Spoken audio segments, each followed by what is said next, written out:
Ma'am, আপনার ওটার থেকে আমারটা শক্ত বেশি। মানে তুমি কি বলতে চাও? আমারটা নরম?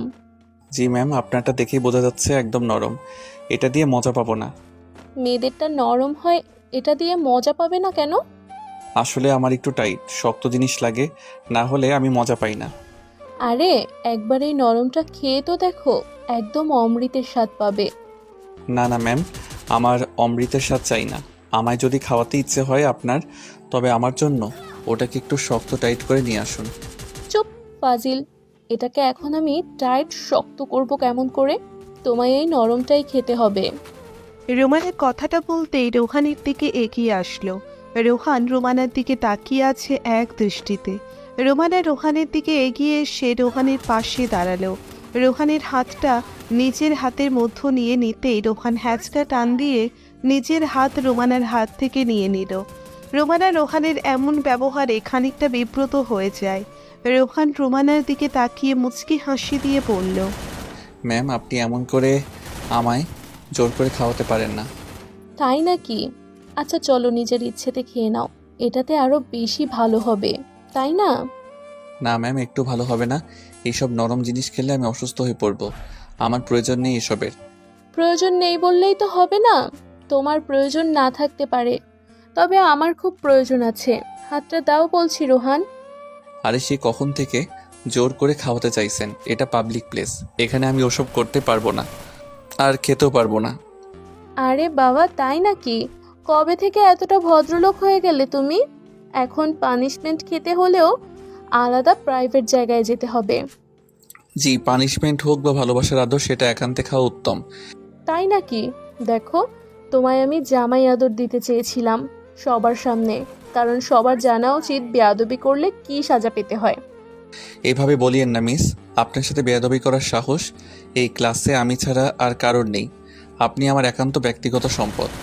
রোহানের কথাগুলো শুনে রোমানা রাগে গজগজ করছে। রোমানা হলো রোহানের ক্লাসের ম্যাম। ক্লাসে সব সময় রোহান রোমানার সাথে ফাজলামি করে। রোমানা সব সময় রোহানকে সাবধান করে যে নিজের লিমিটে থাকতে। তবে রোহান তোর কারোর কথাই শোনে না। সব সময় রোমানাকে বিরক্ত করাটাই যেন রোহানের আসল কাজ। রোমানা রোহানের দিকে অগ্নিদৃষ্টি নিয়ে তাকিয়ে আছে। রোহান রোমানার দিকে তাকিয়ে মুচকি একটা হাসি দিয়ে বলল, আচ্ছা ম্যাম, আই এম সরি। আর কখনো আপনার সাথে তর্ক করব না। আপনাকে ভালোবাসি সেটাও বলবো না। আপনার সাথে কোনো বেয়াদবি আমি করব না, প্রমিস। কি করে বিশ্বাস করব তুমি এই কথাগুলো রাখবে? আপনার দাদার কসম, যদি আমি আমার কথা না রাখি তবে আপনার দাদা মরে যাবে। ঠিক আছে তো এবার? তুমি আসলেই একটা ফাজিল ছেলে। বসো, ক্লাস করো মন দিয়ে। এই শেষবারের মতো মাফ করলাম। ধন্যবাদ ম্যাম, আপনাকে ইচ্ছে করছে জড়িয়ে ধরে একটা চুমু খাই। আপনি আসলেই মহান। রোহানের কথার বিপরীতে রোমানা কিছু বলল না। এই ফাজিল ছেলের সাথে তর্ক করলে কথা বাড়বে। রোমানা নিজের জায়গায় গিয়ে লেকচার দিতে লাগলো। ওইদিকে রোহান পূর্বের ন্যায় রোমানার দিকে এক দৃষ্টিতে তাকিয়ে থাকলো। ক্লাস শেষ করে রোহান দ্রুত ক্লাসরুম থেকে বেরিয়ে যায়। রোহান সিগারেটের নেশায় আসক্ত।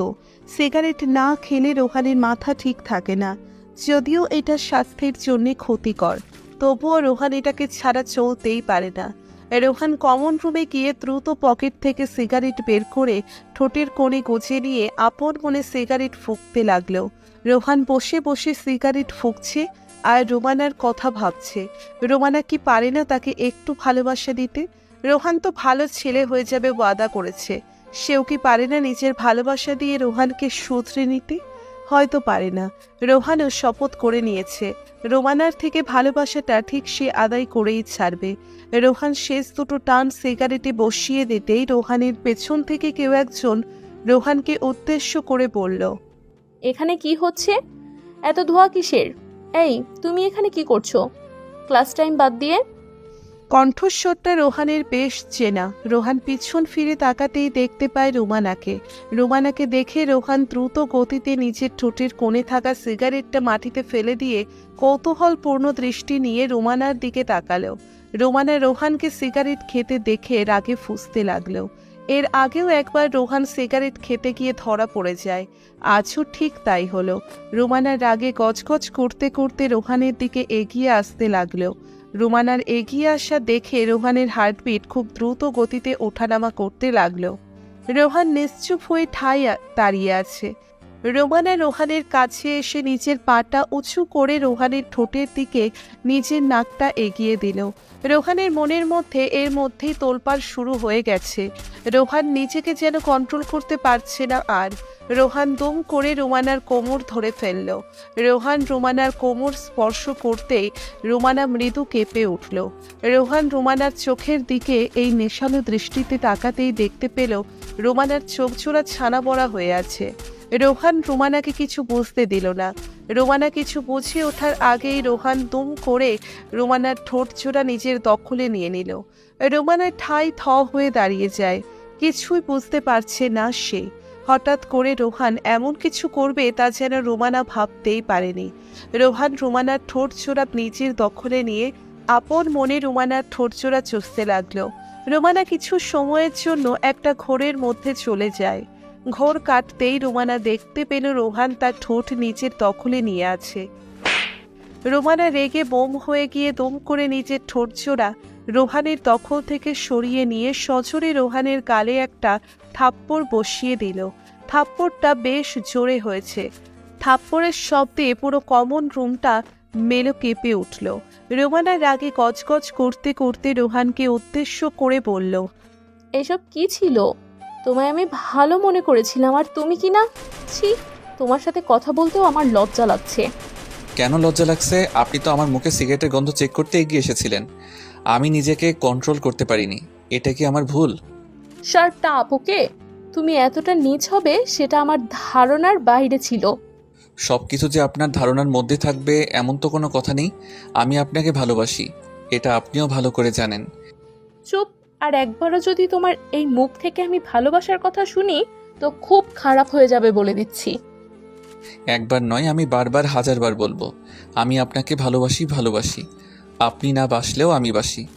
রোহানের কথাটা শেষ হতেই রোমানা কিছু সময়ের জন্য থমকে যায়।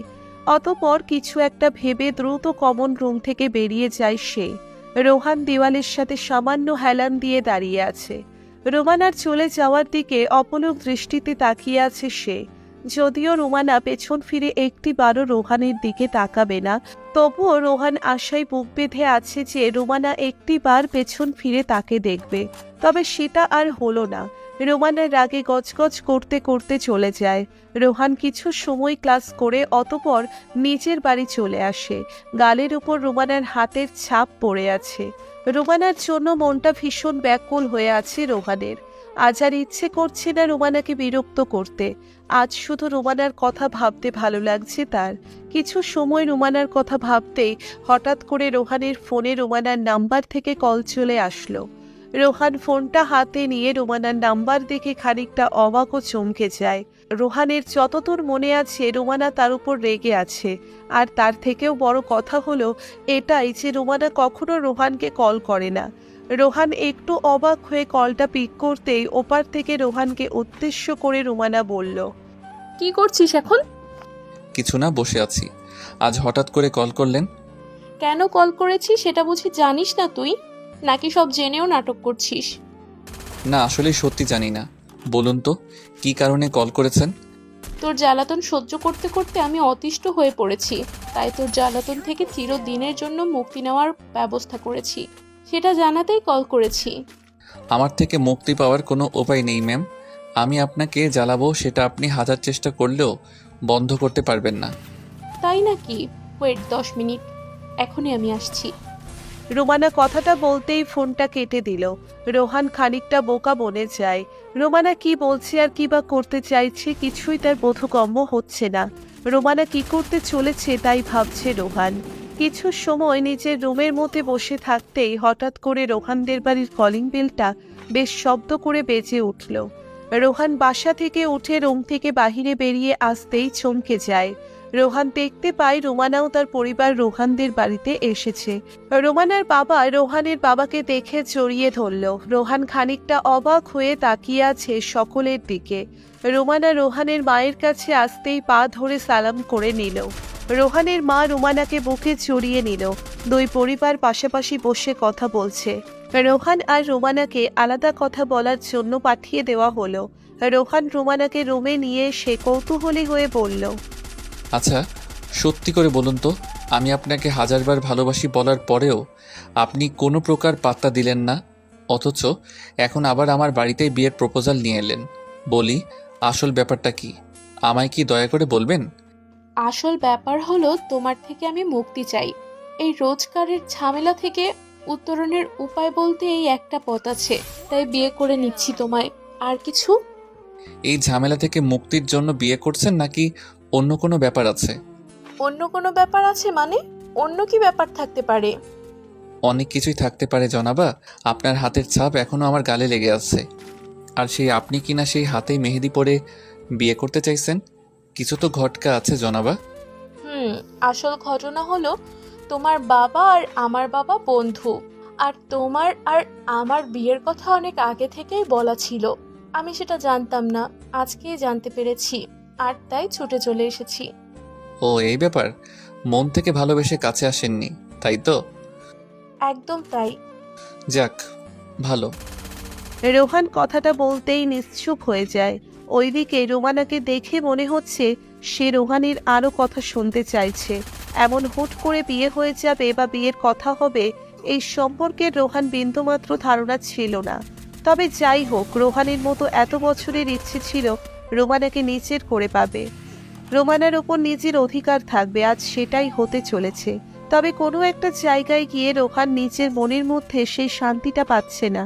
রোহান আর রোমানা কিছু সময় কথা বলে নেওয়ার পর রোমানার পরিবার রোহানের পরিবারের সাথে কথা শেষ করে বিয়ের কথা বলে পাকা করে নিল।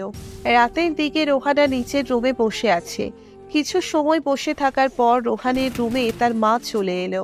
রোহানের মা এসে রোহানকে উদ্দেশ্য করে বলল, রোহান বাবা, ফ্রি আছিস? হ্যাঁ আম্মু, ফ্রি আছি। কিছু কি বলবে?